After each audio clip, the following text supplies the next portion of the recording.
ચાલો નમસ્કાર મિત્રો, આપ સૌનું સ્વાગત છે તમારી પોતાની આ યુટ્યુબ ચેનલમાં. વાતની શરૂઆત કરીએ તે પહેલા જે લોકોને ચેનલને સબસ્ક્રાઇબ કરવાની બાકી છે, જે લોકો નવા છે તે ચેનલને સબસ્ક્રાઇબ કરી લેજો અને ટેલિગ્રામ ચેનલને જોઈન કરી લેજો.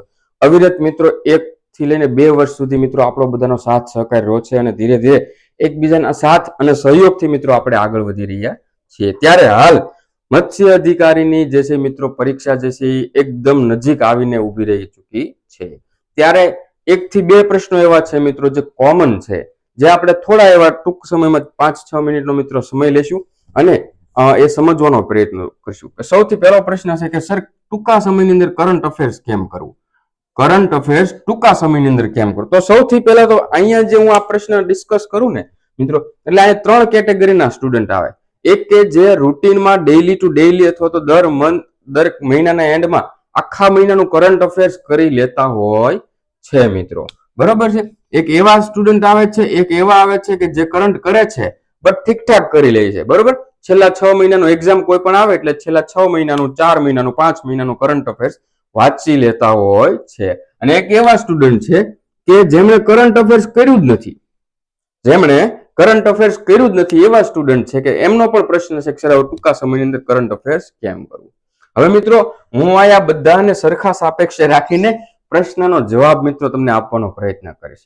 જો સૌથી પહેલા કરંટ અફેર્સ કરતા પહેલા મિત્રો તમને ખબર હોવી જોઈએ કે તમારું પેપર કેટલા માર્ક્સનું છે? સર 210 માર્ક્સનું પેપર છે. એમાંથી કરંટ અફેર કેટલા માર્ક્સનું છે? સર કરંટ અફેર તો માત્ર ને માત્ર 10 માર્ક્સનું છે. તો હવે સૌથી પહેલા જે આ કેટેગરીના સ્ટુડન્ટ છે ને, આ કેટેગરી જેમણે કરંટ અફેર્સ કર્યું જ નથી મિત્રો, બરોબર છે, એમની વસ્તુ હું તમને કહું તો ચોખ્ખું મિત્રો હું તમને મારો પર્સનલ મંતવ્ય અંગત જે છે મિત્રો એવું રહે છે કે તમે હવે કરંટ અફેર્સ ના કરો મિત્રો.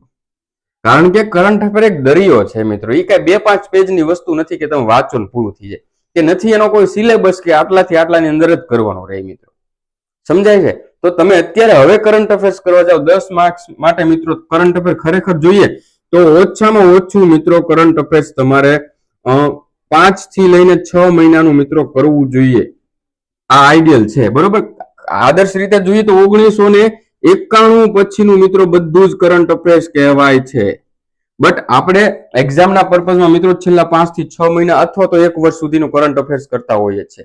બટ મિત્રો હવે તમે એટલીસ્ટ 5 મહિનાનું ગણો તોય તે આ 5 દિવસની અંદર તમે કરંટ અફેર્સ કરવા જાઓ મિત્રો, દિવસ રાત એક કરી દો, બધું કરંટ વાંચી લો તો એમાંથી યાદ રહેવાનો રેશિયો ઓછો રહેશે મિત્રો.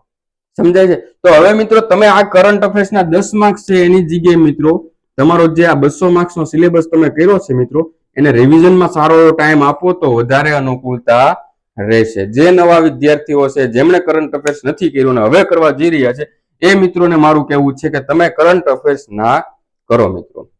એની જગ્યાએ બીજો કોઈ પણ સબ્જેક્ટ, તમારા ટેકનિકલ સબ્જેક્ટને એકવાર રિવિઝન કરી લો, મેથ્સ રીઝનિંગને રિવિઝન કરી લો.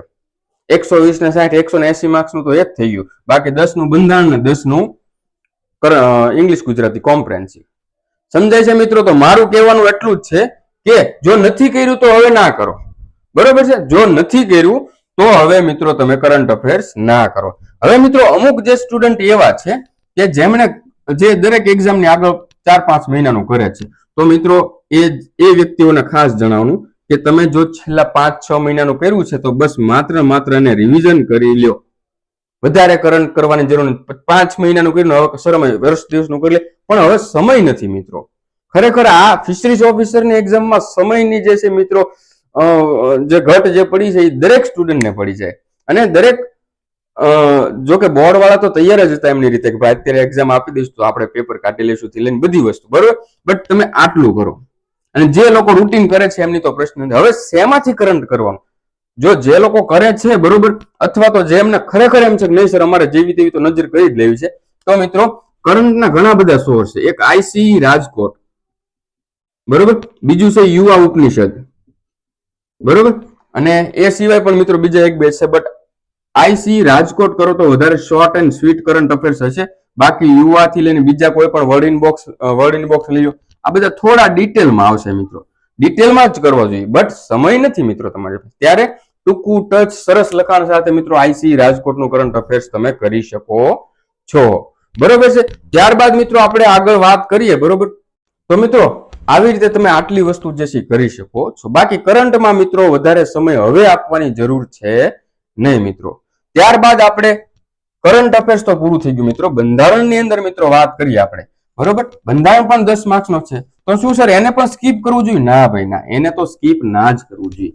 જે લોકો નવા છે, બરોબર, જે લોકો જૂના છે, જેમણે ઓલરેડી બંધારણ કરેલું છે મિત્રો, એ શહેજાદ કાઝી સાહેબની બુક છે મિત્રો, જેની આપણે પીડીએફ જે છે મિત્રો અવેલેબલ કરાવી છે ટેલિગ્રામ ચેનલની અંદર, ત્યાંથી તમને મળી રહેશે, બરોબર.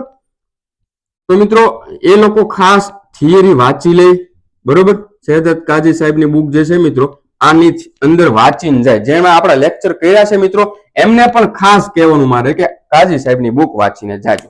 એટલે બુક એટલે તો કે એની અંદર આપણા જે ચેપ્ટર છે એની અંદર હવે તમે બધાને કે સર એનો કેટલો ટાઈમ? ના ના ના ભાઈ, જો તમે લેક્ચર કર્યા છે અને તમે બુક રિવિઝન કરવા બેઠશો મિત્રો, તો ગણતરીના કલાકોમાં તમારા ચેપ્ટર પૂરા થાય છે. કારણ કે તમારે હવે જે નવી વસ્તુ છે ને એના પર જ ફોકસ કરવાનું છે.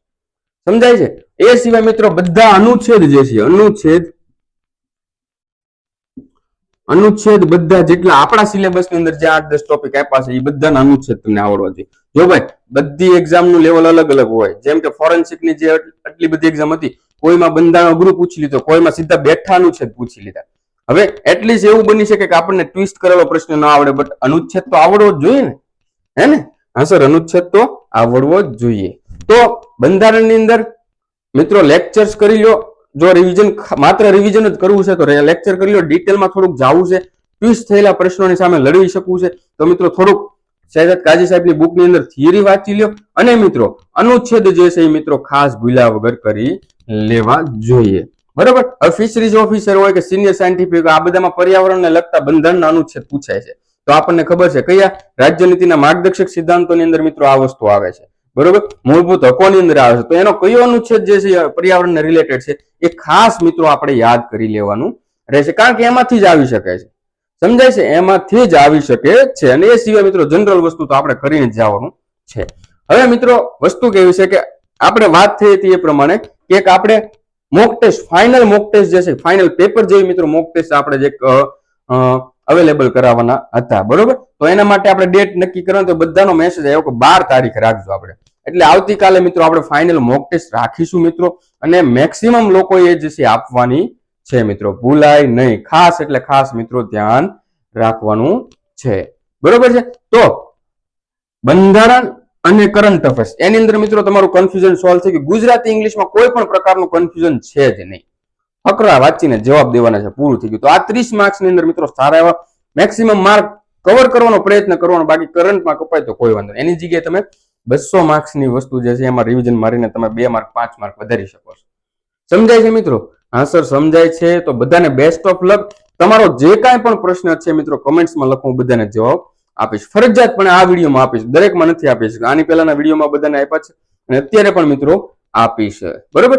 ચાલો મિત્રો વધારે કઈ ના કહેતા આજ માટે આટલું. જય હિન્દ, જય ભારત.